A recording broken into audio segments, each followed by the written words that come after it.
Alors, bonsoir à toutes, bonsoir à tous. Il y a des âges et des générations différentes ce soir. C'est avec plaisir en tout cas qu'on vous accueille ici. Bienvenue dans cette galerie qui accueille aussi, vous l'aurez remarqué, une exposition photo qui a été proposée par le collectif Fragment, un laboratoire photographique de géométrie variable et qui a travaillé sur un quartier, parce qu'il a travaillé sur Rosille, sur la région Rosille, et qui a fait une résidence dont vous voyez une partie des résultats en images autour de vous. Ce soir, nous accueillons également une conférence organisée dans le cadre du programme Tréunion, du programme de débat d'idées de l'Institut français de Maurice, qui va traiter du sujet de l'état du monde tel qu'il vient et des démocraties sous pression. Puisque la démocratie, effectivement, en tant que système politique, a gagné du terrain depuis les années 80, mais qu'elle est aussi menacée dans un contexte où on voit apparaître la montée des populismes, un fort abstentionnisme dans plusieurs pays, des dérives autoritaires aussi, des votes extrémistes dans de nombreux États et des bastions de la démocratie que l'on promue un peu à travers le monde et qui sont en crise aujourd'hui, les États-Unis, à l'Europe, pour n'en citer que quelques-uns. Donc l'élection de Trump, les déconvenues du gouvernement Merkel ces temps-ci, ou encore les conflits au Zimbabwe, sont autant d'exemples de l'actualité récente qui témoignent un peu de cette complexité. Et dans ce contexte, dans cette conjoncture, on peut s'interroger sur l'avenir des systèmes démocratiques. Puisque le village global qu'est le monde et les équilibres entre les grandes puissances déterminent beaucoup de choses pour comprendre la position des États et le comportement des citoyens, c'est avec l'éminent géopolitologue français Pascal Boniface, à mes côtés, qu'il va tenter de saisir ces mécanismes pour une exploration à 360 degrés aux confins du monde. Donc Pascal Boniface, vous êtes passionné par les questions internationales et stratégiques depuis longtemps, je crois, et vous commencez par étudier les sciences politiques et le droit public dans les années 80, avant de devenir à votre tour enseignant de l'université aux grandes écoles, et vous êtes aujourd'hui maître de conférence à l'Institut d'études européennes de l'Université Paris 8.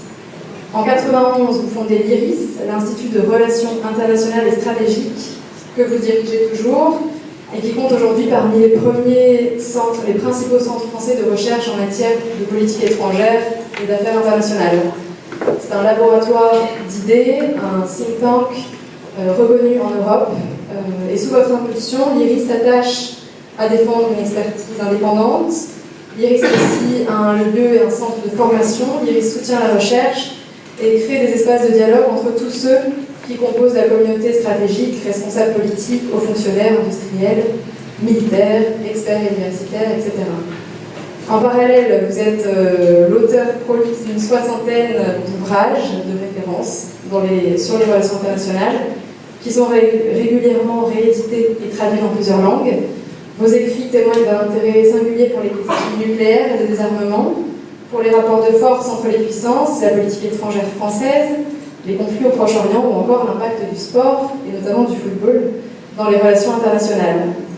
On vous connaît aussi pour votre travail de vulgarisation en tant que conférencier, qu'intervenant dans les médias, ou en tant qu'auteur de nombreux articles dans des revues de géopolitique notamment.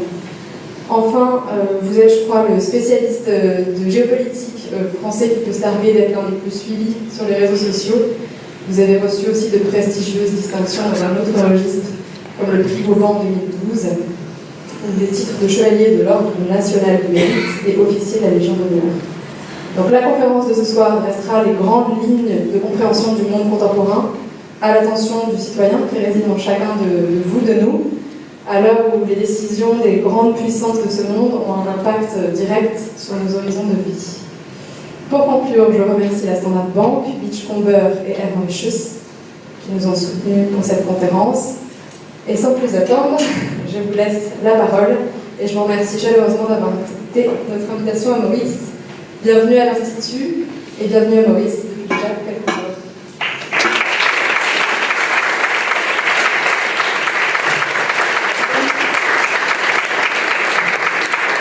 Bonsoir à tous, merci de votre présence. Et c'est un lieu magnifique où on a vraiment le sentiment que l'architecture permet la circulation des idées et que c'est vraiment un lieu convivial et quand on remercie d'avoir accepté l'invitation pour Maurice, ce n'est pas une destination que l'on refuse généralement, donc je n'ai pas grand mérite à avoir accepté votre invitation, c'est plutôt moi qui dois vous en remercier de nous donner l'occasion de nouer des contacts avec des Mauriciens et de parler un peu de ces problèmes de globalisation, dans lequel en fait Maurice, si on va parler de globalisation de démocratie, Maurice est un peu au cœur de cette problématique. Maurice est l'une des plus anciennes démocraties africaines, et Maurice est l'un des pays africains qui a le plus bénéficié de la globalisation, certainement aussi en partie parce que c'était une démocratie. Et qu'elle n'aurait pas pu tirer avantage de tout cela si ce n'était pas un pays dans lequel on peut avoir confiance à l'extérieur pour la stabilité de ses institutions et la nature démocratique de son régime. Ceci étant, la démocratie n'est pas la seule norme, effectivement, dans ce monde, mais on voit bien qu'auparavant, on pouvait ignorer un peu ce qui se passait dans le monde extérieur. Aujourd'hui, ce n'est plus possible. On vit donc dans un monde globalisé. C'est une troisième vague de globalisation, de mondialisation. On peut employer, en anglais, on dit globalisation. Je suis dans un pays qui est trilingue, je ne sais pas comment on dit mondialisation en créole, par contre, peut-être vous m'apprendrez tout à l'heure. Mais en français, on dit indifféremment globalisation et mondialisation. C'est la troisième vague, en fait. Il y a déjà eu d'autres vagues de mondialisation. La première, c'est quand les navigateurs se lancent, non pas trop à la découverte, jusqu'à la conquête du monde, donc à partir de la fin du XVe siècle. La seconde, c'est la révolution industrielle qui va permettre, grâce à la vapeur, de réduire les distances et de permettre des communications. Nous vivons la troisième depuis les années 90. Et celle-ci a de différents, puisqu'auparavant, on parlait déjà de 2 guerres mondiales, avant de parler de globalisation. Karl Marx et Engels disaient « Prolétaires de tous les pays, unissez-vous », comme s'il n'y avait plus de frontières. Et Valéry pouvait écrire en 1929 « Le temps du monde fini commence », parce qu'il disait que tout avait été découvert et que toutes les richesses du monde avaient été répertoriées, partagées et s'étaient réparties. Ceci étant, donc, pourquoi parler de globalisation alors qu'on a l'impression qu'elle a déjà eu lieu avant? La crise de 29 a été une crise aussi mondiale. Sauf qu'elle a mis 3 ans pour partir d'Amérique pour arriver en Europe. Le krach de 2008 a mis quelques heures pour arriver partout dans le monde. Et cette crise, qui était une crise américaine, due aux subprimes et au gavage de quelques individus peu fréquentables, est devenue une crise mondiale très rapidement. Donc on voit bien que cette phase de globalisation, c'est avant tout la contraction du temps et de l'espace. Nous sommes dans le monde immédiat, dans le monde du présent, dans le monde où, même à des milliers de kilomètres, eh bien, on est au courant de ce qui se passe et on sait qu'on aura un impact de ce qui se passe au loin. Effectivement, un coup d'État ou une transition du pouvoir au Zimbabwe il y a 30 ans aurait moins intéressé le monde entier. Mais là, le monde entier est au courant parce que c'est la globalisation. Il faut, quand j'ai commencé à travailler sur les questions stratégiques, on est de 2 générations différentes. Vous avez commencé directement avec ce monde-là. Et moi, quand j'ai commencé à travailler sur les questions géostratégiques, si je devais rentrer en contact avec un collègue aux États-Unis ou au Japon, eh bien, je n'allais pas lui envoyer un mail, ça n'existait pas. Et je ne l'appelais pas parce que le téléphone était hors de prix. Et si je devais recevoir un document, eh bien, j'attendais 6 à 8 semaines qu'il me soit livré parce qu'il était livré par la voie maritime, parce que la voie aérienne était trop chère pour ça doublait ou ça triplait le prix du livre. Aujourd'hui, eh bien, si je calcule bien les fuseaux horaires, je peux rentrer en contact directement avec un interlocuteur et gratuitement. Et je peux télécharger tout aussi gratuitement des milliers de pages ou des centaines de pages. Et donc, effectivement, les réseaux sociaux, etc., ont tout à fait changé. On est dans un monde tout à fait nouveau. Lorsque Mikhaïl Gorbatchev prend le pouvoir à la fin de ce qui est le monde bipolaire, et on ne sait pas encore que c'est la fin du monde bipolaire.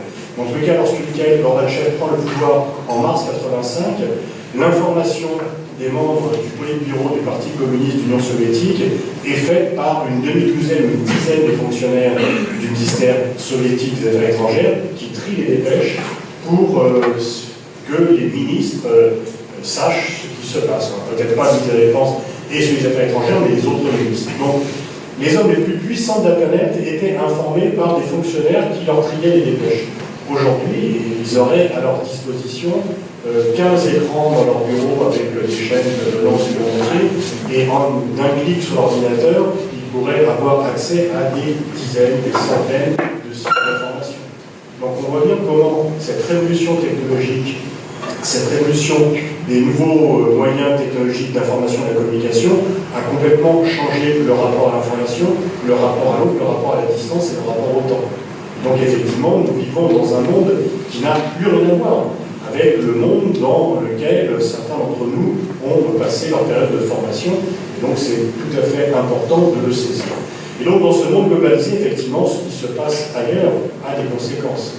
Lorsque Donald Trump est élu président des États-Unis, est-ce que c'est un fait politique national américain? Oui, mais pas seulement. Parce que dans le monde entier, on a suivi l'élection du président des États-Unis comme si c'était une élection nationale. Même dans des pays où on ne vote pas, on a suivi ce qui se passait aux États-Unis. Même dans les pays où on ne désigne pas ces élus, ces dirigeants plutôt de façon démocratique. Aujourd'hui, il y a une crise politique en Allemagne. Et vous, à Maurice, vous ne faites pas partie de l'Union européenne, vous êtes au courant, parce que l'Allemagne est un pays important, qu'il y a des accords en cours, que cela vient ralentir la reconstitution de l'axe franco-allemand qui était prévu, et que donc les élections en Allemagne, même si l'Allemagne n'est pas l'hyperpuissance américaine, les élections en Allemagne ont des conséquences. Donc on voit bien que le monde a changé de ce fait-là, parce qu'il y a des répercussions partout, et on ne peut pas ignorer ce qui se passe dans le monde, parce que ce qui se passe dans le monde ne vous ignore pas. Et que si on ne prend pas en main son propre destin, son destin est pris en main par d'autres. Peut-être dans la séance de questions-réponses, je pourrais plus aborder les questions d'équilibre stratégique entre les grands blocs de puissance, qui n'est pas tout à fait le sujet qui m'a été assigné, sur le fait, mais pour faire court, parce qu'il faut quand même situer le cas. On dit parfois que l'on vit dans un monde unipolaire, d'autres disent que nous vivons dans un monde multipolaire. En fait, ce n'est ni l'un ni l'autre. On vit dans un monde globalisé, ce qui empêche l'un et l'autre. On ne vit pas dans un monde unipolaire parce que même, pour reprendre l'expression qui n'emploierait plus aujourd'hui d'ailleurs de mon ami Guillaume Védrine, l'hyperpuissance américaine ne peut pas décider de tout. Si le monde était unipolaire, eh bien, Little Rocket Man, donc Kim Jong-un, pour reprendre l'appellation dont la fume le président Trump, aurait déjà saisi de peur, renoncé à l'arme nucléaire, parce que c'est une demande, disons, très bruyamment et très fermement affirmée du président Trump. Donc dans un monde bipolaire, quand le chef de la seule puissance au monde vous demande quelque chose, vous obéissez. Je n'ai pas le sentiment que Kim Jong-un ait eu envie de déférer aux ordres de Donald Trump, et s'il devait y avoir une seule preuve que nous ne sommes pas dans un monde unipolaire, celle-ci suffirait.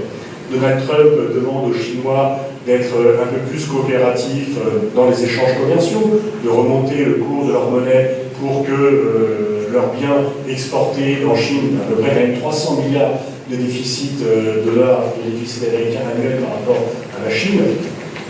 Je n'ai pas le sentiment que Xi Jinping ait envie d'obéir aux ordres de Donald Trump là-dessus, et qu'en fait il y a une sorte de double dépendance.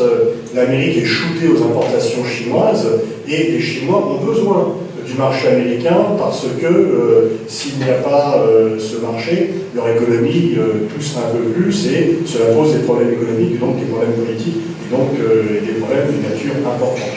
Donc c'est une double dépendance.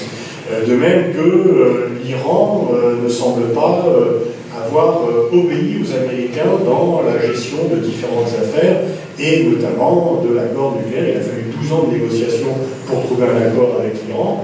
C'est dans un monde unipolaire, un coup de fil de Washington à Téhéran, et y compris le guide suprême, qui du coup n'aurait pas été suprême au niveau mondial, aurait obéi aux ordres de Obama, George Bush fils et Trump maintenant. Donc on voit bien que tout ceci, et si le monde était unipolaire, la France n'aurait pas osé s'opposer à la guerre d'Irak en 2003. Donc le monde n'est pas unipolaire, parce que même le pays le plus puissant du monde, et il est évident que les États-Unis sont le pays le plus puissant du monde, ne peut pas ordonner aux autres, ne peut pas fixer l'agenda international, ne peut pas être l'arbitre des élégances, ne peut pas diriger le monde.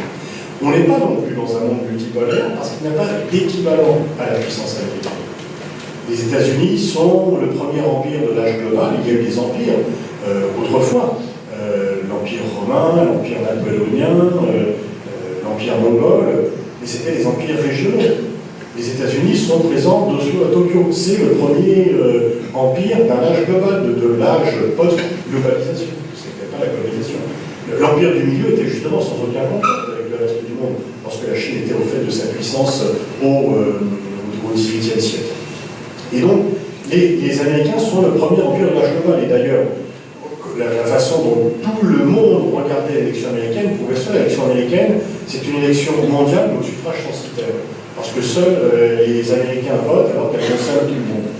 Aujourd'hui, il y a 193 pays membres de l'ONU, sans exagérer, on pourrait presque dire, avec un petit peu d'exagération, que pour 192 d'entre eux, la relation bilatérale la plus importante, c'est celle qu'ils ont avec les États-Unis. Et c'est vrai, ça, aussi bien pour la Corée du Sud que pour la Corée du Nord. Parce que pourquoi Kim Jong-un s'agite autant, c'est pour attirer l'attention de Washington. Le fait que la relation bilatérale la plus importante soit celle avec les États-Unis est aussi vrai pour Israël que pour les Palestiniens, que pour Israël que pour l'Iran, ou pour l'Arabie Saoudite que pour l'Iran. Et c'est donc vrai et aussi vrai pour la Colombie que pour le Venezuela. Vous voyez soit des pays qui ont des liens d'alliance avec les États-Unis, soit des pays qui ont des liens de confrontation avec les États-Unis. Pour tous, la relation bilatérale la plus importante, elle est avec les États-Unis.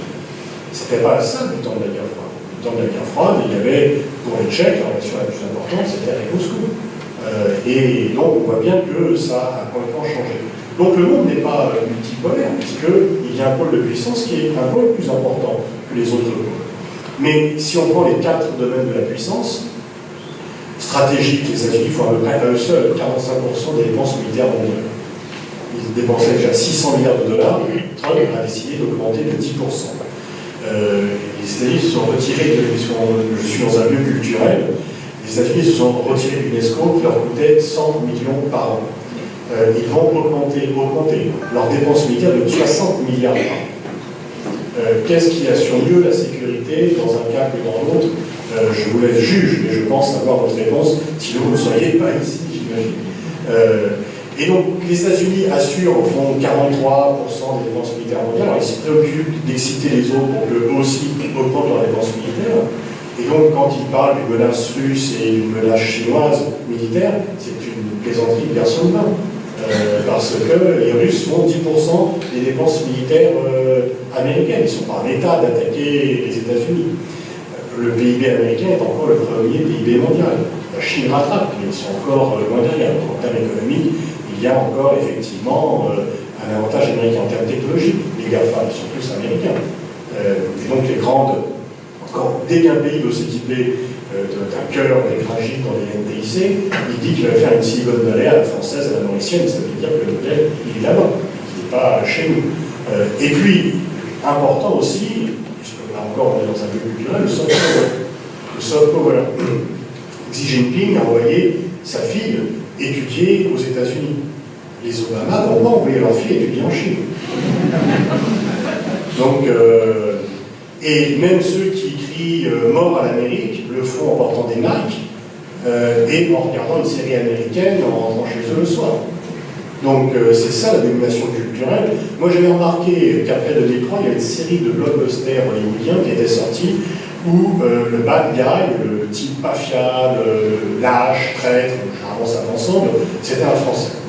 Si vous vous rappelez, dans Jimi Hendrix, dans Rush Hour 3, dans Zorro, dans Taken, etc. Le salopard, dans Koua et pas fiable, c'était un Français. Pourquoi? Le refus de la guerre d'Irak. C'était le prix à payer pour le refus de la guerre d'Irak. Il n'y a pas eu un coup de fil de bouche pour dire à Hollywood, mais les mecs, il faut aller taper sur les Français. Mais ils l'ont fait naturellement. Et donc le message subliminal, l'entrée dans la Seconde Guerre mondiale, c'était aussi une préparation par Hollywood. Bon. Et honnêtement, il y a à Washington un mémorial de la Shoah, il n'y a pas de mémorial du génocide amérindien. Pourtant, il devrait se sentir un petit peu responsable, pardon. Mais quand on voit les westerns, on n'a pas le sentiment que les Blancs étaient les mauvais, ils se défendaient les pauvres contre des sauvages qui les attaquaient. Donc voilà, pour dire que le soft power, quand même, ça compte. Et dans ces 4 domaines, les États-Unis sont entrés. Donc on est en fait dans un monde qui n'est pas unipolaire parce que les États-Unis ne peuvent pas tout faire, et un monde qui n'est pas multipolaire parce qu'il n'y a pas encore d'équivalent à la puissance américaine. Donc on est dans un monde en recomposition, mais le problème de cette recomposition qui cause des problèmes par rapport au sujet de la démocratie sur lequel je vais parvenir, c'est que les États-Unis sur les deux grandes évolutions stratégiques globales majeures qui sont en cours et qui sont plus des processus que des dates fixes. Il y a deux révolutions stratégiques majeures qui sont survenues il y a quelques temps, qui sont une qui est achevée et l'autre qui est toujours en train de se dérouler. Les Américains ont compris la première, ils n'ont pas saisi la seconde. La première, c'est la fin du monde bipolaire. Effectivement, ça, c'est net pour tout le monde. Ce n'est pas la fin du monde bipolaire, ne date pas du 9 novembre 89, parce que les Est-Allemands ne sont pas allés à l'assaut du mur de Berlin, ils sont allés récupérer des pierres en souvenir. C'est quand même pas la même chose, c'est parce qu'on leur avait dit que c'était ouvert, qu'ils pouvaient y aller, 2 jours auparavant, on leur avait tiré dessus. Donc, bon, c'est qu'en fait, la fin du monde bipolaire, c'est un processus qui s'est déroulé sur plusieurs moments, mais c'est vrai que la photo de Rostropovitch, jouant du violoncelle sur le mur, ça marque plus les esprits. Donc oui, le monde bipolaire, il est bien terminé. Mais le monde bipolaire, il a duré 40 ans. À l'échelle historique, c'est une période relativement longue, mais qui n'est pas si longue que cela. Et en même temps, où les États-Unis voyaient bien à la fin du monde bipolaire et en tiraient la conclusion qu'ils avaient gagné la guerre froide, plutôt que de faire le choix de bâtir un ordre mondial nouveau qui célébrait uniquement le discours par ailleurs, il y avait une autre évolution majeure qui est due à la globalisation, et qui, elle, mettait fin à 5 siècles d'histoire. Or, allez faire un tour à l'OTAN, vous voyez que déjà, une période d'histoire qui a duré 40 ans marque 30 ans après sa fin, encore pas mal d'esprit. Alors, une période qui a duré 5 siècles, c'est encore plus dur d'en chasser les esprits là-dessus. Cette période qui a duré 5 siècles, c'est simplement le monopole occidental sur la puissance. Pendant 5 siècles, les Occidentaux ont eu le monopole de la puissance. Depuis les conquêtes, par le grand découvert, c'est toute une historie, on n'a rien découvert, ça arrive avant, ça existe avant qu'on arrive, et généralement ça s'est plutôt traduit par la disparition de ceux qui étaient là avant qu'on arrive. Et pendant la première mondialisation, c'est en fait une européanisation du monde, pas autre chose. En 1885, l'Europe se partage l'Afrique, sans demander aux Africains leur avis. Et au début avant la Première Guerre mondiale, le monde est complètement occidental. Bismarck peut dire les relations internationales c'est simple, personne ne dirait ça aujourd'hui, les relations internationales c'est simple, il suffit d'être 3 contre 2. Il n'y a que 5 puissances au niveau mondial. L'Empire russe, l'Empire austro-hongrois, l'Empire allemand, la France et l'Angleterre. Bon. Et donc, il n'y a que 2 pays indépendants africains avant la Première Guerre mondiale, le Libéria et l'Éthiopie. Toute l'Asie, à part le Japon, est occupée ou sous régime des concessions pour la Chine. Il n'y a aucun pays indépendant, les États-Unis. Et les pays latino-américains sont indépendants juridiquement, mais ils sont, je dirais, réglés sur l'horloge européenne, y compris sur la façon de s'habiller et la musique à écouter et les pièces de théâtre qu'il faut célébrer. Donc 2 guerres civiles européennes étendues à l'échelle mondiale viennent priver l'Europe de cette domination mondiale. L'Europe, qui était le sujet majeur des relations internationales, devient un objet de la compétition soviéto-américaine, mais justement, les États-Unis sont là pour prendre le relais. Truman, 1947, il est temps que nous prenions la tête du monde libre. Je reviendrai par la suite, parce que c'est justement la démocratie contre la dictature. Et donc, la grande erreur américaine, c'est d'avoir bien compris que le monde bipolaire existait, de ne pas avoir compris que, du fait de la globalisation, c'était la fin du monopole occidental sur la puissance, parce qu'il y a aujourd'hui 60-70 pays, on parle des pays émergents, que l'on ne saurait pas réduire au nombre de BRICS. Il n'y a pas que les BRICS, ou les BRICS qui sont des pays émergents. C'est une fausse catégorie. C'est évidemment, au départ, rien à voir l'un avec les autres. La réalité, c'est qu'ils se sont unis pour contrôler G7 maintenant. Et les BRICS, le sommet des BRICS, c'est un contre G7. Et après, on fait la finale au G20 entre les uns et les autres. Mais donc, c'est pas seulement les BRICS. Maurice est un pays émergent. L'Indonésie est un pays émergent, la Malaisie est un pays émergent, le Ghana est un pays émergent, et je pourrais, l'Argentine, etc., il y a 70 pays qui maintenant estiment qu'ils ne sont plus dépendants d'un autre et qu'ils n'ont plus à obéir aux autres pays. Et donc, les Américains ont compris que le monde bipolaire avait pris fin, ils n'ont pas compris parce que, aveuglés par ce succès, ivres de leur puissance, tentés par l'hubris, eh bien, ils n'ont pas réalisé que c'était la fin d'une autre épisode historique, plus fondamental, qui était à la fois un succès occidental, parce que c'est en allant prêcher sur l'économie de marché, la démocratie, que finalement le monde s'est globalisé, mais du coup ça prive les États-Unis et les Occidentaux de leur puissance. Et si les Occidentaux ne comprennent pas cela, eh eh bien, il se prépare à de curieuses catastrophes. On peut dire, par définition, que la guerre d'Irak de 2003 était typiquement l'illusion que l'on vit dans un monde unipolaire. On ne vit pas dans un monde unipolaire. Dans un monde unipolaire, il y a la guerre, et dès le lendemain, eh bien, Bush se promène dans Bagdad et il est applaudi par la foule en délire. Ce n'est pas exactement comme cela que ça s'est passé, et quand un président américain, le moindre américain ne peut se déplacer dans Bagdad que lourdement armé, et plutôt dans un lieu mouillé. Donc voilà, on n'est pas dans un monde unipolaire. Et ça, les Américains ne l'ont pas compris. C'est vrai que la guerre froide a été présentée comme une bataille des dictatures contre les démocraties. À l'est, les dictatures, à l'ouest, les démocraties. Est-ce que c'était aussi vrai que cela? Oui, quand même, mais avec quelques nuances. Bien sûr, il n'y avait pas de démocratie formelle dans les pays de l'Est. On avait le droit de se syndiquer. Enfin, si on le faisait en dehors du syndicat officiel, il y avait quand même des gros soucis.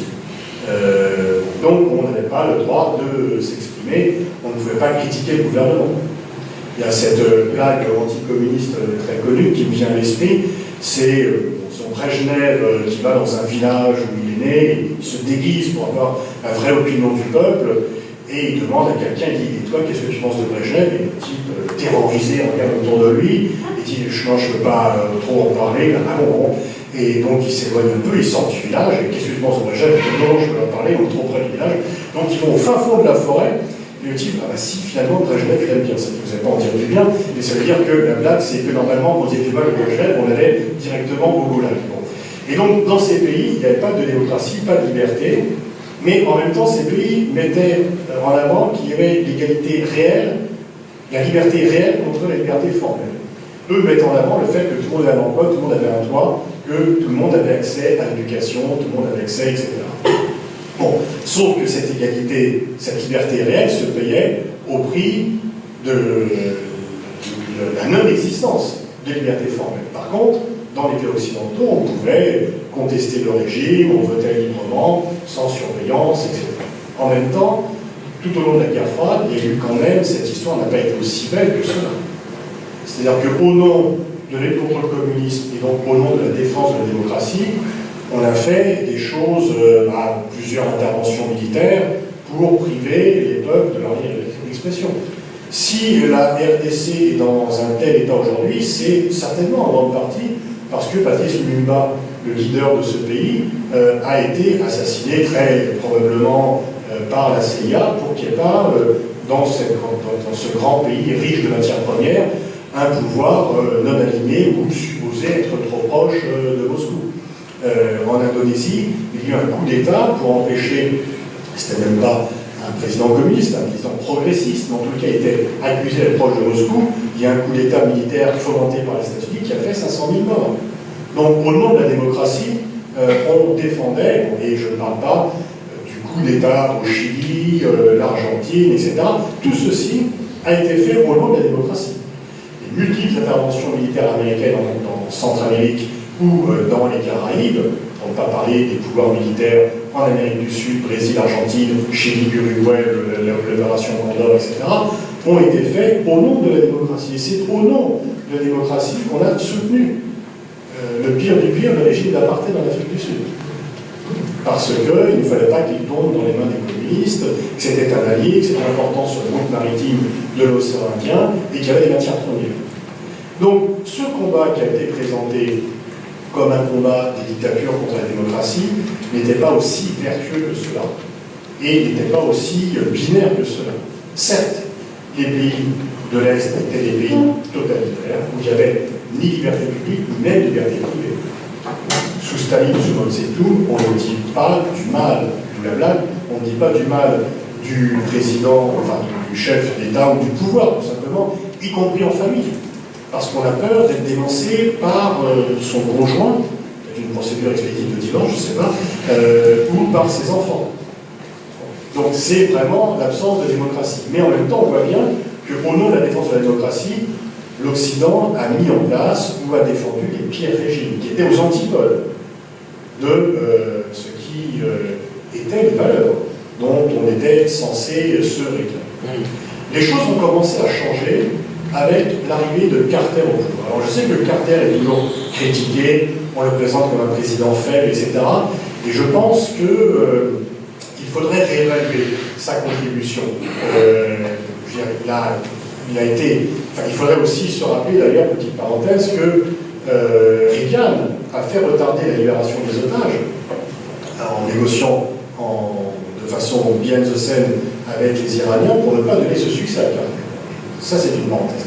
Et donc Carter est accusé d'être un mou, d'être faible, parce qu'il arrivait à une époque où il y a eu l'invasion de l'Afghanistan, mais en fait il a réagi assez fortement dès cette invasion, et que après la détente, après 75 de Helsinki, les soviétiques commencent à avancer. On disait à l'époque, pour les soviétiques, la détente c'est ce qui est à moi est à moi, ce qui est à vous est négociable. Donc ils avançaient sous couvert de la détente. Donc Carter, on lui reprochait d'avoir laissé les soviétiques avancer en Angola, au Mozambique, des pays que vous connaissez bien. Après, le retrait portugais, il n'y était pour rien en fait. Bon, mais il y a eu au moins un geste fondamental, c'est qu'il s'est mis en cohérence avec les principes dont les États-Unis se réclament. Et donc, quand il y a une révolution en Iran, il n'aide pas le Shah d'Iran à rester au pouvoir. Il laisse l'Iran. Et lorsqu'il y a une révolution au Nicaragua, il ne vient pas défendre Somoza, dont les prédécesseurs disaient c'est un fils d'homme et c'est notre fils d'homme, et donc il fallait quand même le défendre, et il le laisse tomber. Enfin, voilà, et il commence à prendre sa distance avec Videla, avec Pinochet et avec les généraux brésiliens. Et donc, dans les années 80, il va y avoir une première vague de démocratisation en Amérique latine grâce à l'action de Carter et grâce aux distances que le président américain, qui était jusqu'ici le protecteur de toutes les dictatures militaires répressives du sous-continent, mettait en place.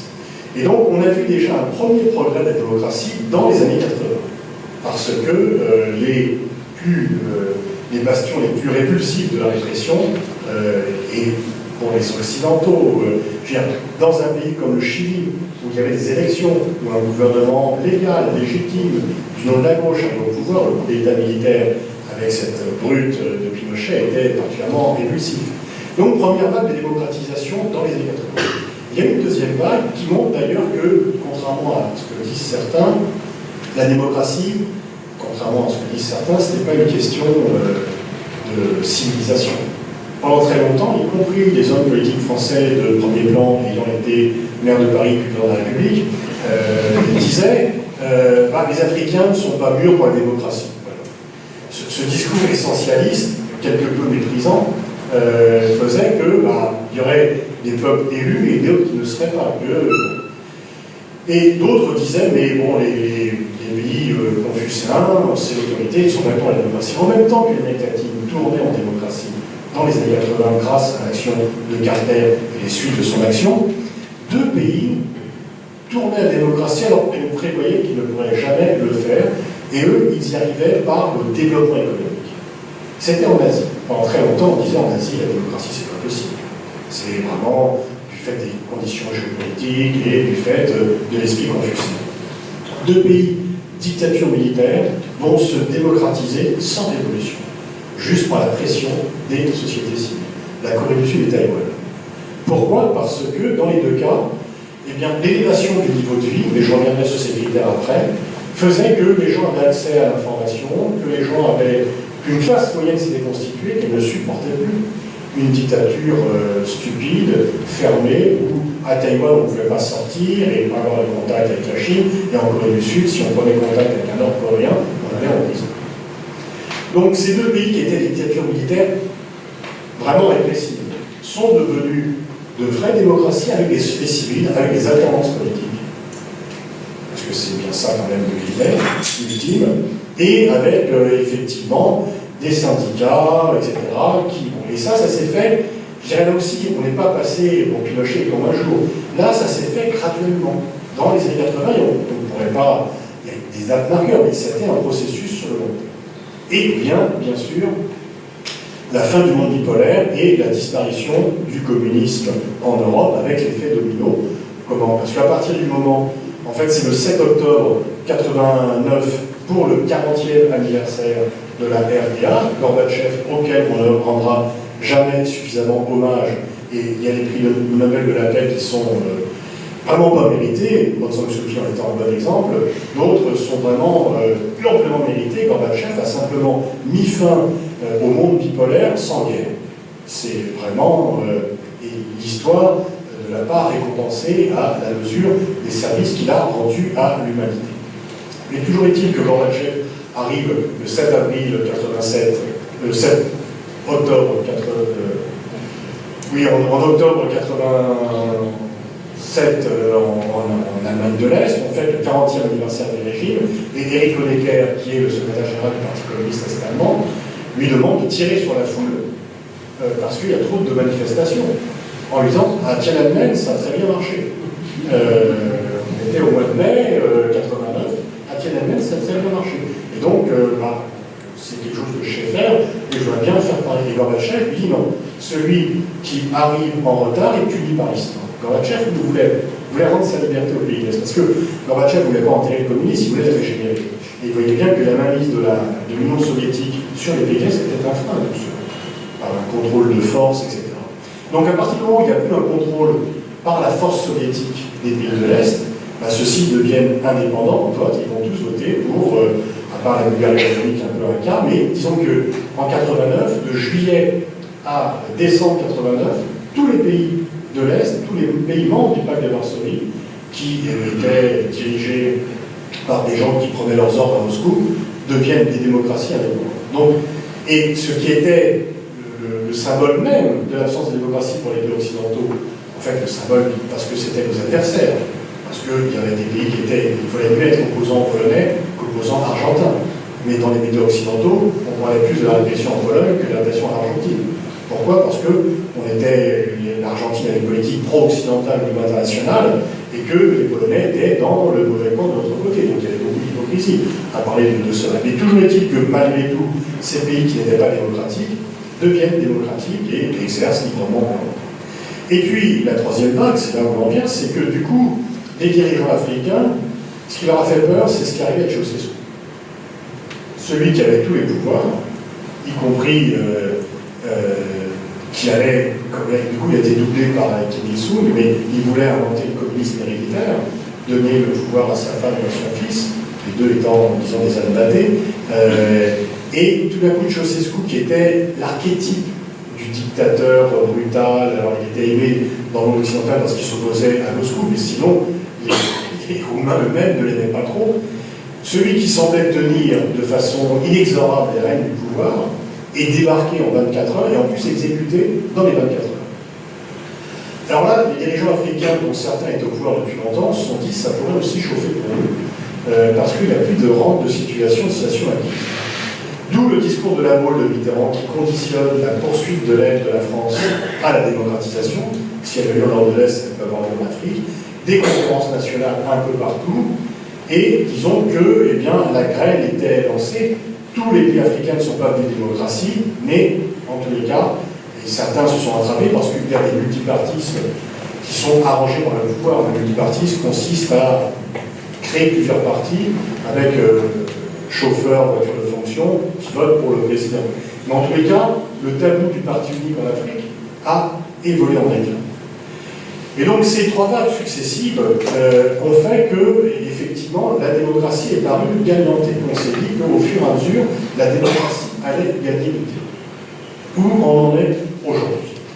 Il y a aussi l'épisode du printemps arabe, on s'est dit qu'il y aura un effet domino comme dans les pays de l'Est et que tous les pays arabes allaient devenir démocratie. Comme vous le voyez, ce n'est pas le cas. Ce qui prouve d'ailleurs, petite remarque, que l'État reste toujours l'échelon important de la détermination des politiques internationales, parce que c'est pas parce que Ben Ali puis Moubarak sont tombés que tous les dirigeants arabes sont tombés. Et en Égypte, il y a eu un retour en arrière plutôt violent d'ailleurs. Et donc on voit qu'il n'y a pas du tout un mouvement, un effet domino, mais qu'il y a 22 récits nationaux différents dans chacun des 22 membres de la Ligue des pays arabes. Mais en tous les cas, ça a secoué le locomotive dans tous les pays. Où on est aujourd'hui, en fait, on est dans une situation qui est un peu grise et, comme toujours, on a parfois le défaut de penser à un paradis perdu. Si vous parlez de la démocratie aujourd'hui dans le monde occidental, tout le monde va dire que la démocratie est en crise. C'est certainement ce qui est la réflexion et il y a des éléments objectifs à cela. Mais il ne faut pas croire qu'il y a un paradis perdu où la démocratie est-elle souriante, les paradis perdus n'existent pas, sauf dans l'invention des gens. Parce que les démocraties d'avant, la démocratie française il y a 40 ans, c'était l'égalité homme-femme, c'était une répression sociétale assez forte, et c'était des discriminations syndicales, et en fait, je parlais de Gorbatchev encore, mais au début des années 60, c'est encore la ministre de l'Information qui donne ses ordres au seul journal télévisé qui existe en France pour savoir qu'il a une venue. Donc voilà, la France était une démocratie. On ne peut pas dire que c'était un pays vraiment de totale liberté. Il y a un monopole de l'information par le gouvernement. Ce n'est pas vraiment la définition de la démocratie. Donc on n'a pas autant de leçons historiques à donner aux autres pays. Donc cet âge d'or n'a pas existé.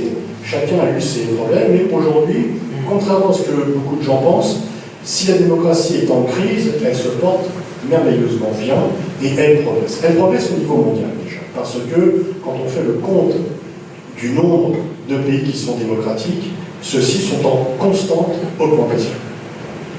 Il peut y avoir des retours en arrière, comme en Égypte par exemple. Mais si vous prenez au global et dans une perspective longue, si vous regardez un pays sur une année, oui, il peut y avoir des retours en arrière. Mais si vous regardez les choses de façon globale, avec à 360 degrés et sur une période longue de moyen terme de 4-5 ans, la démocratie progresse partout. Il y a de moins en moins de dictatures, et ces dictatures sont de moins en moins dures. Dans les années 80, il y a eu un débat entre James Kirkpatrick et les conseillers de Reagan qui disaient que les démocraties sont faibles, alors que les dictatures, elles, n'ont pas de contestation, et de ce fait, ce sont les dictatures qui vont triompher des démocraties. On parle d'une finlandisation de l'Europe de l'Ouest. La finlandisation, c'est quand un régime est démocratique, mais que sa diplomatie est dirigée, ou s'aligne sur celle de l'Union soviétique. C'est l'inverse qui s'est bon. C'est l'inverse qui s'est produit. Les démocraties existent toujours, et ce sont les dictatures communistes qui sont tombées, contrairement à ce que disaient les proches de Reagan, qui étaient la préfiguration des néoconservateurs dans les années 80. Mais ce n'est pas seulement le nombre de démocraties aujourd'hui qui est en cause, c'est l'état de chaque société. Non seulement le nombre de démocraties a augmenté, même si elles ont des problèmes qui ne sont pas nouveaux, mais qui ne sont pas réglés.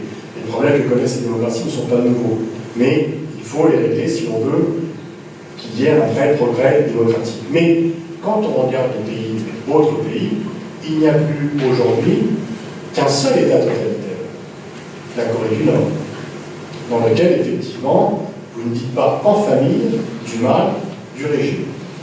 Parce qu'on ne sait pas ce qui peut se passer. Peut-être le Rwanda est un peu dans ce cas-là, et peut-être l'Érythrée. Bon, mais en tout cas, le seul qui peut être estampillé officiellement comme cela, c'est la Corée du Nord. Il y en avait beaucoup plus, il y a plusieurs années. Beaucoup de gens, d'ailleurs, dont beaucoup d'anciens maoïstes, qui allaient applaudir Mao Tse-tung et qui pensaient que du temps de Mao Tse-tung, et qui croyaient, je me rappelle d'un livre qui s'appelle De la Chine, qu'avait écrit une Italienne, Maria Antonietta Machiocchi, qui disait que les médecins chinois soignaient, les médecins pieds nus, ils soignaient à main nue les malades grâce à la pensée Mao Tse-tung. Et les gens qui disaient ça, qui y croyaient. Non mais je suis sérieux. Bon. Donc, ces anciens maoïstes qui aujourd'hui disent que la Chine est une dictature, il vaut mieux être chinois aujourd'hui qu'il y a 2 générations. Il y a 2 générations, une dictature c'est quoi? C'est quand même votre façon d'habiller, la musique que vous pouvez écouter, elle est fixée par le régime. Quand vous étiez, je me rappelle d'un livre qu'avait écrit, hélas, mon ami disparu, Tsvetan Todorov, qui avait quitté la Bulgarie en 1963, Tsvetan disait qu'il était surpris en arrivant en France en 1963 que les gens soient habillés différemment. Parce qu'ils ont compris, le blue jean était interdit dans les pays communistes. Les Beatles étaient interdits dans les pays communistes. Donc voilà, dans un pays totalitaire, même les loisirs sont dictés par l'État. La façon de s'habiller, les goûts, y compris artistiques, de loisirs. Aujourd'hui, il n'y a plus qu'en Corée du Nord. Et d'ailleurs, quel est le grand danger pour la Corée du Nord? Ce sont les soap-opéras. Parce que, non, je plaisante pas. Et les opposants, etc., envoient des clés USB, des leaflets, etc., etc., ou des DVD et cassettes de soap opéra sud-coréen. Pourquoi? Parce que si vous êtes nord-coréen depuis 50 ans, 60 ans, vous entendez que c'est l'enfer à côté, mais qu'heureusement, le bon Kim Jong-il, puis après Kim Il-sung et maintenant Kim Jong-un vous protège de cela, et que vous vivez tranquille, à l'abri, et que vous êtes en souci d'abondance. Et puis d'un coup, il voit soap opéra sud-coréen, où il se dit, mince, ils ont quand même des voitures, et leurs intérieurs ne sont pas tout à fait comme le mien. Donc c'est un choc culturel quand même. Donc, et ce que fait la police nord-coréenne, pour éviter cela, c'est qu'ils encerclent un immeuble, ils coupent le courant. Donc si vous avez un DVD dans le magnéto, vous ne pouvez pas le retirer. Et il ramène le courant et il regarde un peu ce qu'il a, et puis si vous avez quelque chose d'interdit, eh ben, vous pouvez avoir des petits problèmes. Donc aujourd'hui, il n'y a plus de pays totalitaires. Les Chinois, ils peuvent protester. Il y a 80 000 manifestations en Chine chaque année contre le régime. Il y a 2 ans, j'étais en Chine, je l'allumais avec le décalage horaire, je regardais la télé, c'était en anglais bien sûr. Il y avait une jeune femme qui disait non, moi je ne prends pas du lait chinois pour mon bébé, c'est vrai qu'ils en ont 15-50 ans, je ne prends pas du lait chinois pour mon bébé parce que je n'ai pas confiance et je prends du lait européen ou français, ça c'est de bonne qualité, etc. Mais il y a 20 ans, quelqu'un qui aurait mis en doute la qualité du lait chinois, il aurait été envoyé à Patresse pour savoir comment ça se passait. Donc il y a des protestations, c'est pas une démocratie. C'est un peu, mais les gens peuvent protester, peuvent s'exprimer. Pourquoi? Parce qu'il y a 700 millions d'internautes en Chine. Et même si vous n'avez pas Facebook, Twitter, en fait, il y a des VPN qui vous permettent de tricher un petit peu, etc. C'est pas compliqué, mais moi j'ai pu le faire. C'est pour vous dire que c'est vraiment, il ne faut pas être ingénieur informatique pour le faire. Eh bien, vous pouvez avoir, ils ne peuvent pas tout censurer. Donc les Chinois sont au courant. Les millions de Chinois qui vont à l'étranger, avant qui partaient à l'étranger en Chine? Les hauts dignitaires du Parti communiste. Là aujourd'hui, c'est pas du tout la dictature d'avant. Et on pourrait multiplier. Bon, en fait, les Chinois ne votent pas, mais s'ils votaient, ils voteraient pour le Parti communiste. Quelle est la légitimité du Parti communiste chinois? C'est pas dans les. Il y a 89 millions de membres du Parti communiste, c'est plus important que l'Allemagne. Mais on ne va pas dans les réunions de cellules, qui ne sont pas des cellules de prison, on ne va pas dans les réunions pour discuter des œuvres de Mao ou de Marx, ça on s'en fout. Ce qu'on regarde, c'est les cours de bourse et le taux de croissance. La légitimité du Parti communiste chinois, c'est le taux de croissance de l'économie. Parce que pour les Chinois, leur vie s'améliore en cours d'existence et leurs enfants auront une meilleure vie qu'eux. Et en fait, on peut dire que si on fait une comparaison entre la fatigue démocratique en Europe de l'Ouest et ce qui se passe en Chine, c'est que les Chinois, grosso modo, font confiance à des gens pour lesquels ils ne votent pas, alors que dans nos démocraties, les gens ne font pas confiance à des gens pour qui ils votent. Mais donc, un peu partout dans le monde, les dictatures s'amollissent. Pourquoi elles s'amollissent? Elles n'ont pas choisi.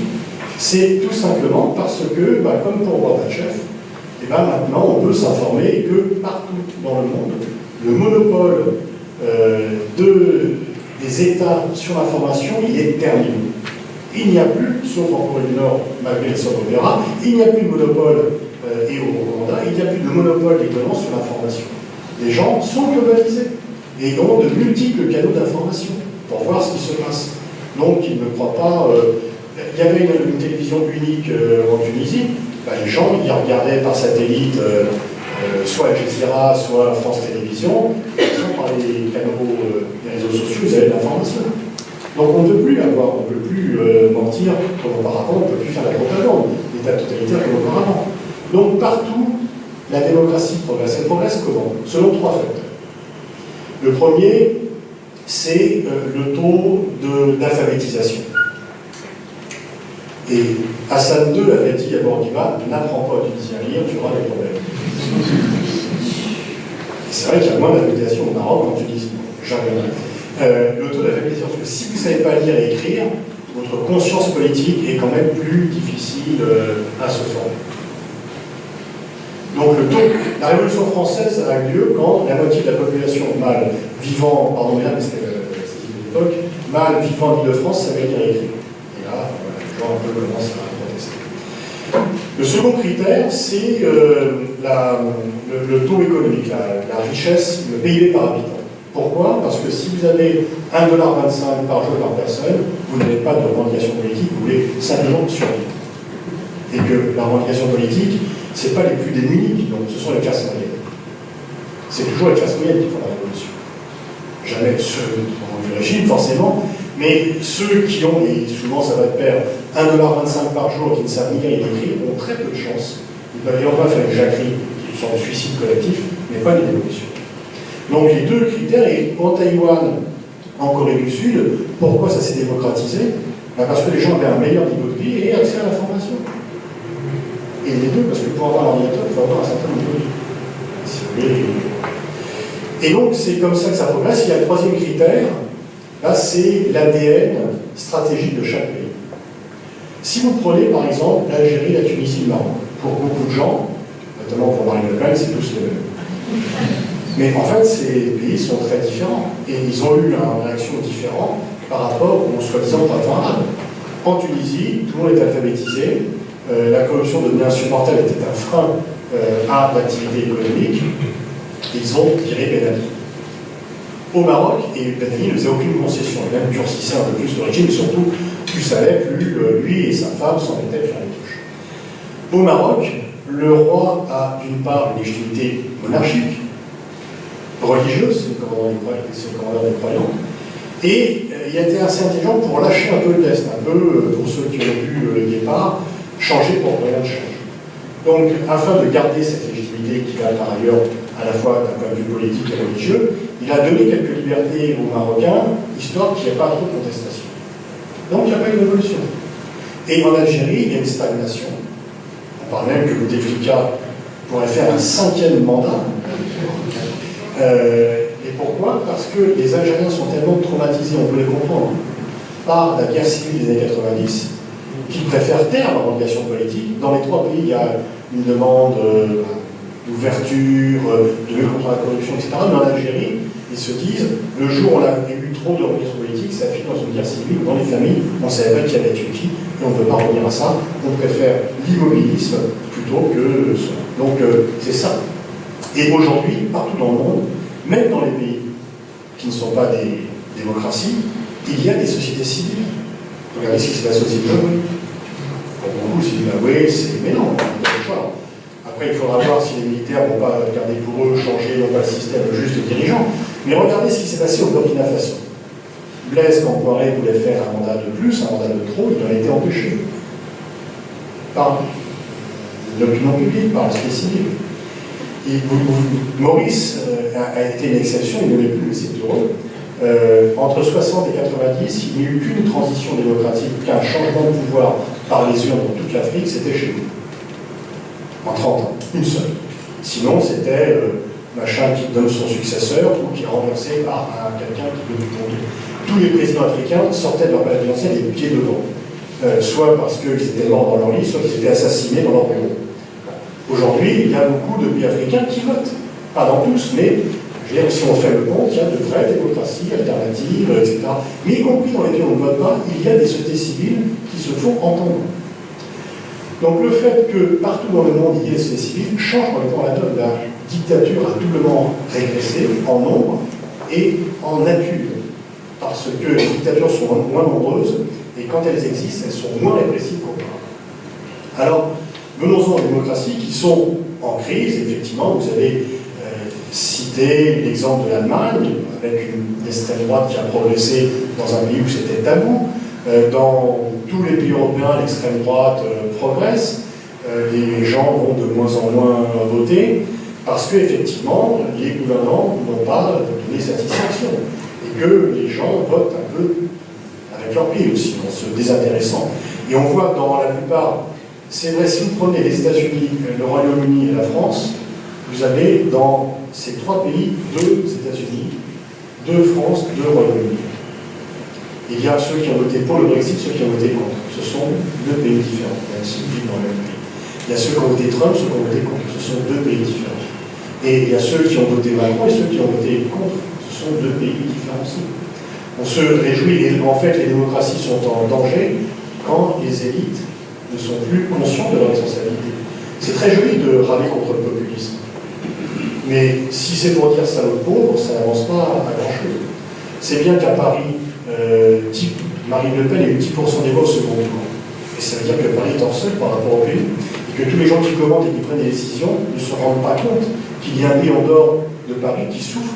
Et que si les gouvernements ne tiennent pas compte de la souffrance des citoyens, ceux-ci se vengent. Donc moi je pense que Marine Le Pen, c'est plus qu'un vote protestataire, c'est un vote en fait, c'est un bras d'honneur qui est fait aux dirigeants. Parce que les gens savent très bien que l'extrême droite n'arrangerait pas plus, qu'elle n'a pas de crédibilité gouvernementale. Mais ils disent, vous nous insultez en ne vous occupant pas de nous, on vous insulte en vous envoyant ce message.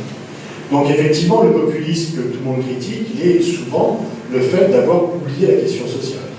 Et quand on oublie la question sociale, eh bien, les sociétés se vengent parce qu'elles peuvent de plus en plus s'exprimer.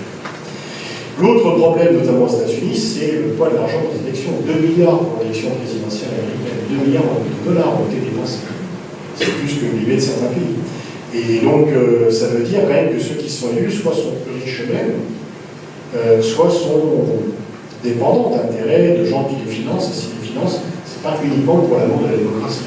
C'est souvent pour voter pour les gens qui vont baisser les impôts. Donc les plus riches financent les campagnes électorales en détaxant leurs contributions de gens qui vont par la suite baisser leurs impôts. Donc ça, ce sont des dangers. Je pense que le danger de la démocratie, c'est l'oubli de la question sociale et le poids de l'argent de plus en plus fort, mais qui permet d'oublier la question sociale. Parce qu'effectivement, on oublie le poids et la vie du plus grand. Mais j'ai déjà dépassé autant de paroles, donc je vais arriver à ma conclusion. La démocratie n'est pas aussi en crise que cela. Et en fait, tous les peuples vivent sous un régime démocratique. Comme disait Churchill, la démocratie, c'est le pire des systèmes à l'exclusion de tous les autres. On n'a pas la différence. Il disait aussi que la démocratie, l'avantage, c'est que si on sonne chez vous à 5h du matin, c'est le laitier qui vient, et non pas les policiers, etc. Donc on peut très bien avoir de la satisfaction. La réponse est une plus importante et une plus active participation à la démocratie, plus que le repli sur soi. Mais une fois que, si on n'oublie pas la question sociale, la démocratie peut se régénérer, et c'est autant de signaux d'ailleurs, de signaux qui ne sont pas des signaux faibles, qui sont des signaux forts qui ont été envoyés. Et par contre, la grande satisfaction, c'est de voir la réduction du nombre de dictatures et l'émollement des dictatures qui sont maintenant des régimes autoritaires, mais même dans les régimes autoritaires, on tient compte de la vie de la population. Même Mohamed Ben Salman tient compte de la vie de la population saoudienne. Il n'y aura pas une notion de censure. Mais s'il ne tient pas compte de la population, c'est Al-Qaïda qui en tient profit. Donc il doit faire attention à cela. Donc Xi Jinping, s'il lance sa grande lutte contre la corruption, c'est pour donner satisfaction aux Chinois qui en ont marre des privilèges des fils de princes qui se gobergent en les oubliant, là aussi, les questions sociales. Donc je pense que la démocratie a plutôt de beaux jours devant elle, qu'elle est toujours vivante, qu'elle est toujours en progrès au niveau mondial et que l'on va voir pays après pays, et pays se démocratisent et surtout les régimes les plus... Ce qui était auparavant admis, les massacres de grande ampleur ne sont plus admis aujourd'hui. Donc grâce à la globalisation, grâce au fait que l'on puisse comparer.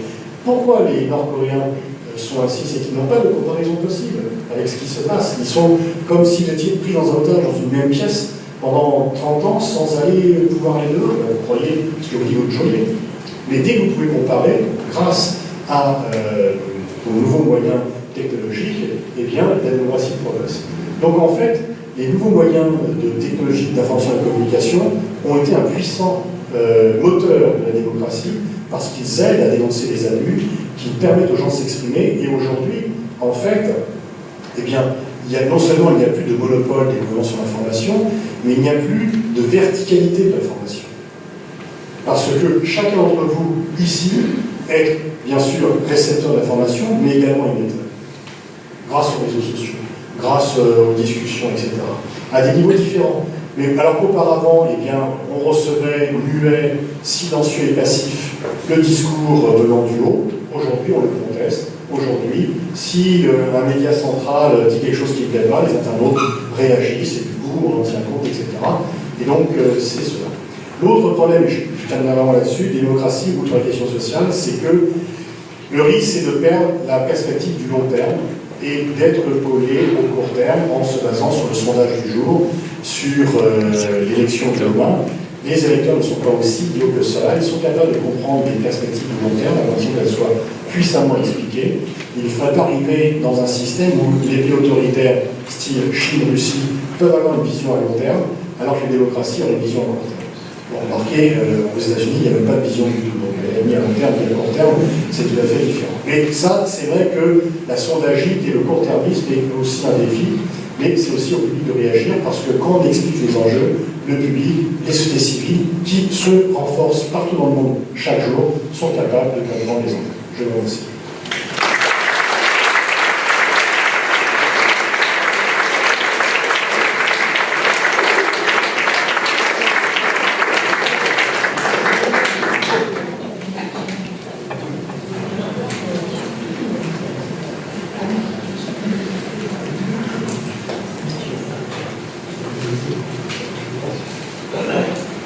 Merci beaucoup.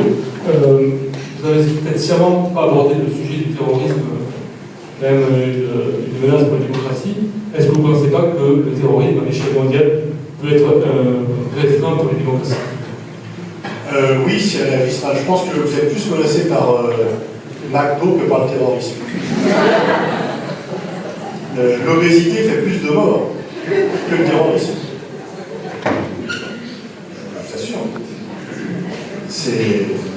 Moi, j'habite à 400 mètres de la belle équipe, où il y a eu 13 morts, 15 novembre, 13 novembre.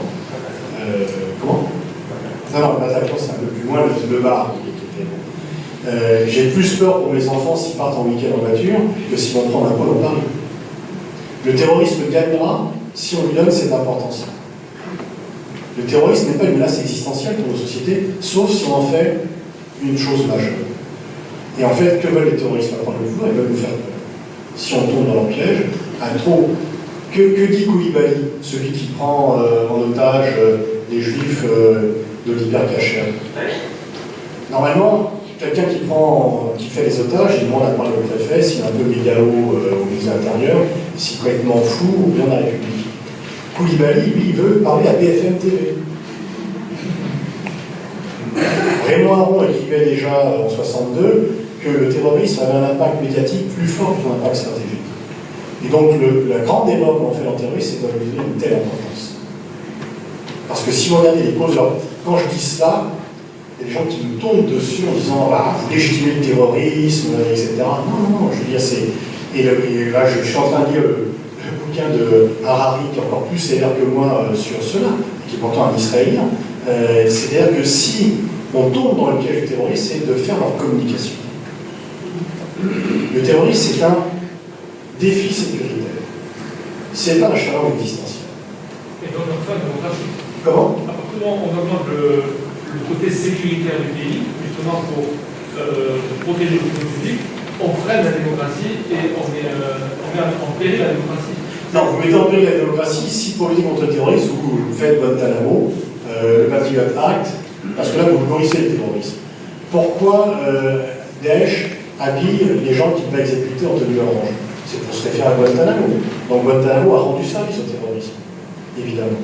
La guerre d'Irak, défendue par les conservateurs, était un cadeau, c'était le cadeau de Noël à Ben Laden.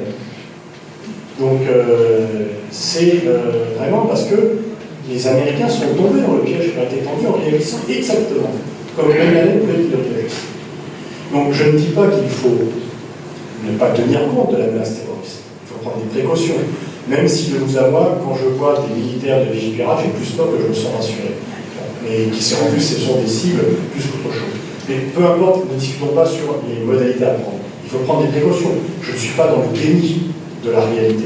Je suis contre la surestimation de cette réalité qui revient à finalement aider ceux qui veulent communiquer sur leur risque. On doit lutter contre le terrorisme avec les moyens de la démocratie. De même que, je pourrais faire un parallèle avec le début de mon intervention, c'est au nom de la défense de la démocratie qu'on a aidé Pinochet et l'apartheid.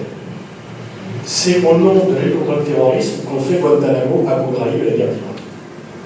Ça ne marche pas comme ça. Voilà,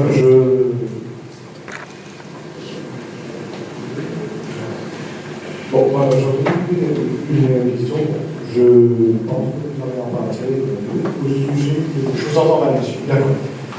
Je pense que vous avez répondu en partie à ma question, c'est par rapport à la montée des populismes et à l'attitude des élites. Ne pensez-vous pas que ces élites doivent montre de pédagogie à ceux qui détiennent l'information, de leur expliquer les enjeux, de leur dire pourquoi ne pas tomber dans le piège du populisme. De comme dans les arguments, ceux qui détenaient des leviers du pouvoir n'ont rien fait pour arrêter la militaire, on voit qu'il est encore. Oui, mais alors, bon, arrêter Hitler qui est encore temps, si Hitler est au pouvoir, c'est que certains l'ont mis, c'est que beaucoup de gens disaient plutôt Hitler que le communisme, qui a été mis en place par la bourgeoisie allemande qui pensait le manipuler, etc. Et que c'était aussi le fait de vouloir faire payer tous les Allemands. Enfin, il y a des noms. Aujourd'hui, par rapport, disons, à la situation que je connais en France de Marine Le Pen, ceux qui vont faire la leçon de morale aux électeurs du Front National, en disant c'est pas bien de voter Marine Le Pen.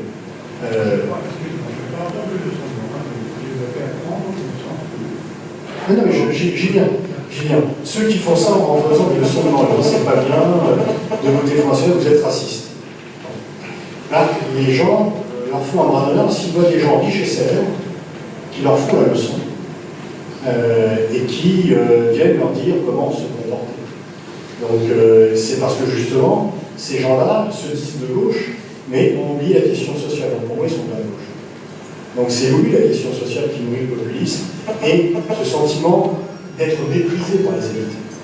Quelle est l'aspiration de chacun? C'est l'aspiration à la dignité, aussi bien pour une nation que pour l'individu. Quand vous niez à un individu sa dignité, si vous voulez l'humilier, il se venge. Si vous voulez retirer à une nation sa dignité, elle va se venger nationalement également. Donc c'est bien en faisant ce type d'erreur que l'on nourrit un mal, sans mettre de nom, mais il y a des gens qui font des leçons de morale aux électeurs de Marine Le Pen et qui sont les meilleurs sergents auditeurs de Marine Le Pen.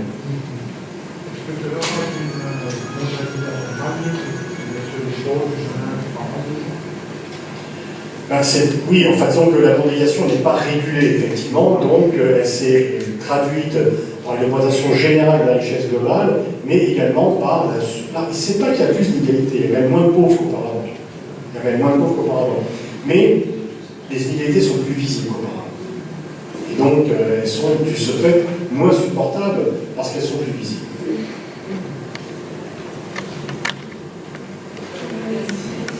Bonsoir. Merci beaucoup. Je suis ici, pardon. Merci beaucoup pour votre intervention. J'aimerais avoir votre point de vue par rapport à quelque chose qui m'a beaucoup marqué dans ce que vous avez dit. C'est que nous ne sommes plus seulement récepteurs de l'information, et que grâce notamment aux réseaux sociaux, nous sommes aussi acteurs de l'information, c'est-à-dire que l'on peut donner de l'information nous-mêmes. Alors, est-ce que vous ne pensez pas que justement cela est la raison pour laquelle Trump, notamment aux États-Unis, il utilise beaucoup l'aspect de fake news, d'informations qui ne sont pas réelles.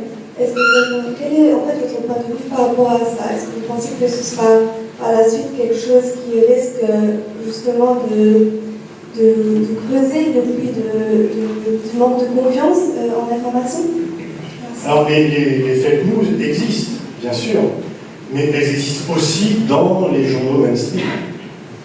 Donc le fait de dire qu'il y a des journaux nobles mainstream qui disent la vérité et que sur la toile, ce ne sont que des mensonges et des fake news, non, honnêtement, BHL n'a pas été inventé par les réseaux sociaux, mais bien par les médias centraux. Et comme fake news, il se pose là. Donc je pense effectivement qu'il peut y avoir, au global, il peut y avoir des fake news sur les réseaux sociaux et sur la toile. Mais au global, la contribution de la toile à l'information publique est plus importante dans le sens de la balance, elle est positive. Parce que les fake news, il y en a aussi aux 20h. Il y en a aussi dans les journaux centraux. Et c'est beaucoup de gens, en fait, qui voient leur monopole être remis en cause, qui, du coup, mettent sur la toile la responsabilité des fake news, alors qu'eux-mêmes en sont porteurs. Vous avez quand même des gens qui sont à lire dans les médias centraux qu'il y ait des armes nucléaires en Irak et que pour cela il fallait faire la guerre.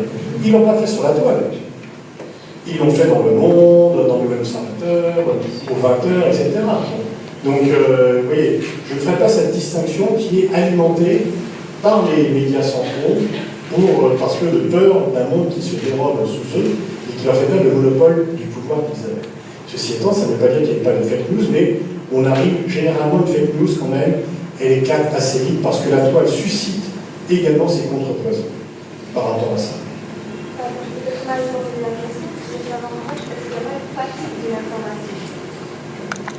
Bah, vu le temps que les gens passent sur la tablette, je ne crois pas.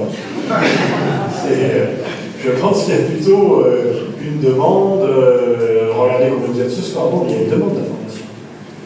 Il y a une demande d'information qui n'est pas épuisée. Pour ajouter là-dessus, est-ce qu'il y a un rééquilibrage, finalement de la circulation des informations? C'est-à-dire, dans quel sens? C'est-à-dire qu'aujourd'hui, il y avait des fake news par les médias mainstream classiques. Aujourd'hui, vous avez les réseaux sociaux qui font remonter les informations. Concurrence. Complètement. C'est-à-dire que si je prends par exemple la couverture de la guerre de Gaza en 2014 en France, la couverture en France de la guerre de Gaza en 2014, au début, les journaux mainstream donnaient un point de vue israélien. C'était la mère d'un soldat qui avait peur pour son fils qui partait au combat. Il y a des gens qui ont estimé que c'était peut-être une vision, mais pas une vision complète, et qu'il y avait d'autres mères éplorées, qui elles recevaient des bombes sur la tête. Bon. Et donc, les gens commençaient à protester, envoyer des messages à France 2, etc., et la couverture a été rééquilibrée. Donc oui, effectivement, il y a un rééquilibrage au sens là.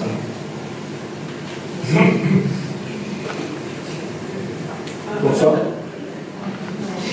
Bonsoir. Pour revenir au fondement même de la démocratie, est-ce que vous pensez que la démocratie est un modèle qui soit véritablement exportable, notamment hors de son berceau occidental, compte tenu de l'ADN, on va dire, traditionnel, historique, notamment des États du Moyen-Orient, du reste du monde? Ça a été l'idée des néoconservateurs, c'était il y a des dictatures au Proche-Orient, ce n'est pas bon, nous avons une démocratie, soyons généreux, apportons la leur. Par des médecins comme nous. En fait, la démocratie, ce n'est pas du Nescafé, c'est pas un produit instantané. Donc ça se construit, et c'est pas un produit d'exportation. C'est un produit national interne qui se construit de l'intérieur. Et c'est encore moins un produit d'importation par la guerre. Parce que là, vous voyez bien ça. Mais effectivement, l'idée de dire finalement, ce que vous mettez en avant, c'est le concept d'ingérence. C'est de dire, voilà, on va être généreux, on va faire profiter les autres, mais en fait, lorsque la France s'est lancée dans le colonialisme, c'était surtout pas pour conquérir des territoires et les matières premières qui y étaient, c'était pour apporter la lumière à des gens qui étaient dans les ténèbres. Et l'impérialisme se déguise effectivement par l'ingérence en disant non, on ne veut surtout pas maîtriser géopolitiquement telle région, on veut y apporter la démocratie. Bizarrement, ils ont apporté la démocratie en Irak, pas en Corée du Nord. Pourquoi? Parce que la Corée du Nord avait l'arme nucléaire, donc là c'était un peu plus compliqué d'apporter la démocratie. Mais effectivement, le discours néoconservateur masque derrière un discours pour la démocratie une volonté de puissance. L'ingérence, c'est le masque de la puissance. Parce qu'il n'y a pas d'ingérence du Venezuela aux États-Unis. C'est toujours l'inverse, c'est toujours un sens unique. Donc c'est le masque de la puissance et ce n'est pas autre chose. Est-ce que c'est pas toujours sous-tendu souvent par la... Est-ce que c'est pas aussi sous-tendu par l'intérêt? Ah ben oui, ça plutôt, oui, c'est... Donc finalement, c'est pas la démocratie est un... Non, mais c'est exactement ce que je disais, madame, c'est que la démocratie, c'est, vous connaissez le proverbe, quand le sage montre la lune, l'imbécile relève le doigt. Et donc, effectivement, quand on parle d'une intervention pour la démocratie aux États-Unis, il y a des groupes qui disent ah, chouette, et d'autres qui disent non, ils veulent contrôler géopolitiquement le prochain. C'est pas moi qui distribue la parole, je ne suis que.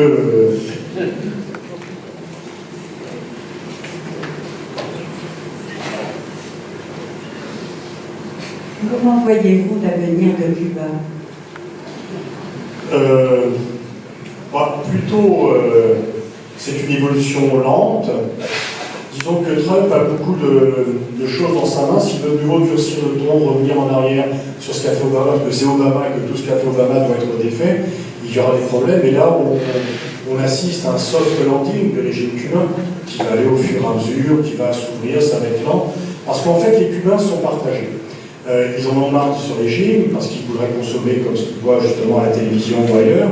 Ils n'ont pas envie que tous ceux qui sont en Floride reviennent pour être les maîtres du pays. Et donc ils n'ont pas envie que ça aille trop vite non plus, ils veulent rester chez eux et diriger cela. Donc ils sont assez d'accord pour une évolution lente, même s'ils voudraient effectivement que les taux se desserrent et qu'ils puissent consommer ce qu'ils voient les autres consommer. Ils n'ont pas envie de devenir les parents pauvres des cousins de Floride qui reviennent triomphants et méprisants au pays. Bonsoir. Compte tenu du thème de la conférence et du fait que vous précisez à maintes reprises que la démocratie progresse, est-ce que faites-vous réellement une différence entre la démocratie et la démocratie en ligne? La démocratie en ligne, c'est une subdivision de la démocratie. C'est un mouvement qui permet aux gens de participer, donc c'est une forme d'expression de la volonté, de la libre opinion des gens, mais elle ne va pas se substituer. La démocratie est bien plus large que la démocratie en ligne, qui est simplement une de ses sous-composantes. Donc, vous maintenez que la démocratie progresse. Oui. J'essaie généralement de ne pas me contredire entre le début et la fin de la conférence.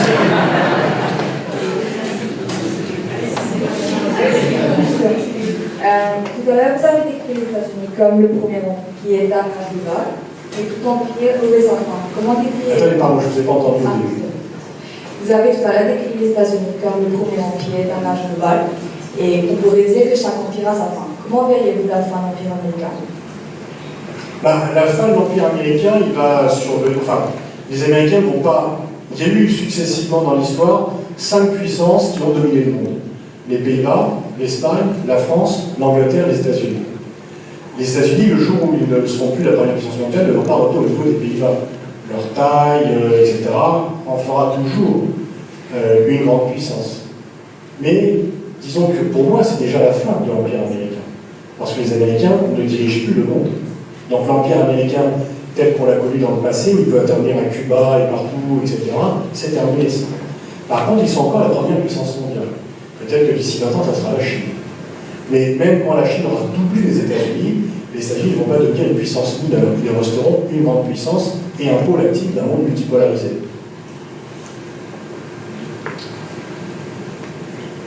On va peut-être prendre encore une ou deux questions avant de passer au cocktail, s'il vous plaît.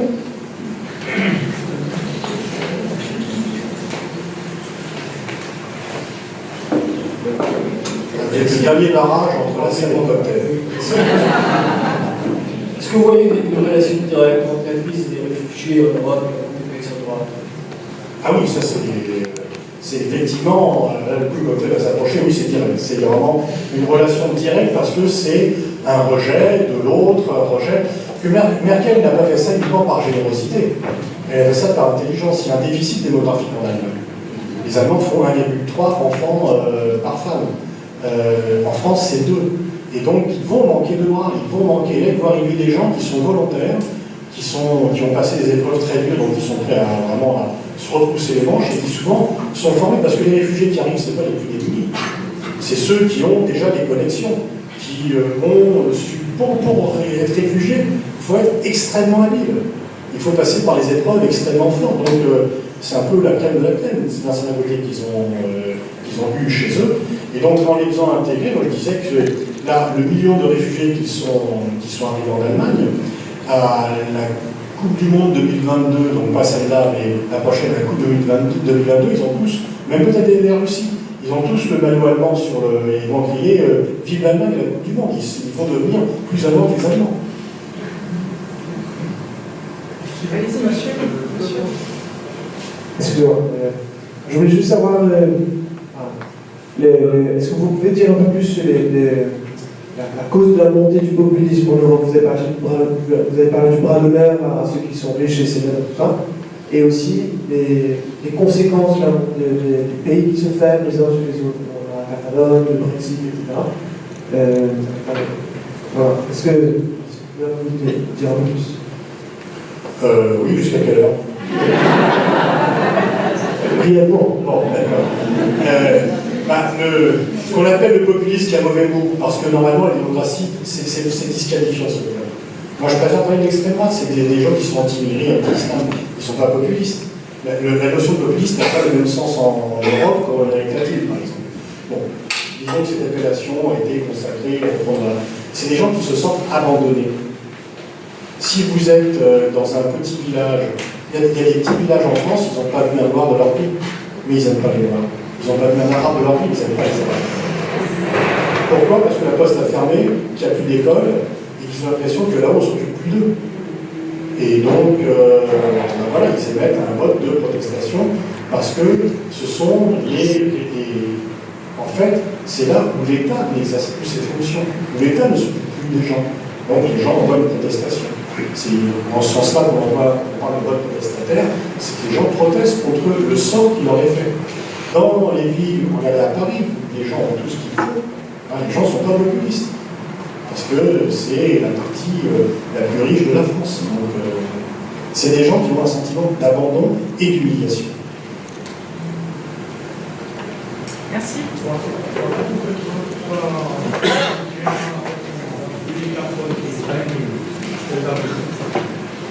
Je pense que les institutions américaines, l'impeachment est lent à mettre en jeu et que éventuellement peut-être lui démissionnera si ça se... Je ne pense pas qu'il ait le temps d'aller au bout du dossier de l'impeachment. Dernière question. Oui, bonjour, vous parliez du pouvoir de l'argent et comment vous voyez l'évolution entre le pouvoir de démocratie et le pouvoir de l'argent dans les prochaines années. Comment le rapport va évoluer? Ce problème se pose avant tout aux États-Unis, se pose moins dans d'autres pays. Et donc ça va dépendre de la résistance des opinions publiques par rapport à cela. Mais la résistance des États-Unis à cette question-là est plutôt faible, et c'est la Cour suprême qui a décidé cela. Mais c'est un enjeu effectivement démocratique. Moi je dis pas du boule de cristal. Je vois que c'est l'enjeu, je ne sais pas comment les opinions vont se mobiliser pour lutter contre cela. On voit quand même, ça c'est une bonne nouvelle, que la lutte contre les paradis fiscaux, la lutte contre la corruption, c'est un mouvement général de l'Inde au Brésil, du Burkina Faso à la France, etc. C'est la lutte contre la corruption. Dans tous les pays, il y a une mobilisation pour la lutte contre la corruption. Pas qu'il y ait plus de corruption qu'auparavant, mais c'est qu'elle est plus insupportable, elle est plus visible et plus insupportable. Je pensais aussi au pouvoir des lobbies sur les choix politiques qui peuvent être faits. Vous pensez que c'est nouveau le pouvoir des lobbies? On était dans une blanche république faible de l'intérêt général, et tout d'un coup les lobbies sont apparus. Je veux dire, Guillaume Blount dénonçait les 200 familles entre les deux guerres. Si vous pensez que les lobbies n'existaient pas auparavant, je veux dire, là maintenant il y a des contre-pouvoirs aux lobbies, mais ils sont toujours existés. Merci à tous pour vos questions. Merci Monsieur Boniface pour cette...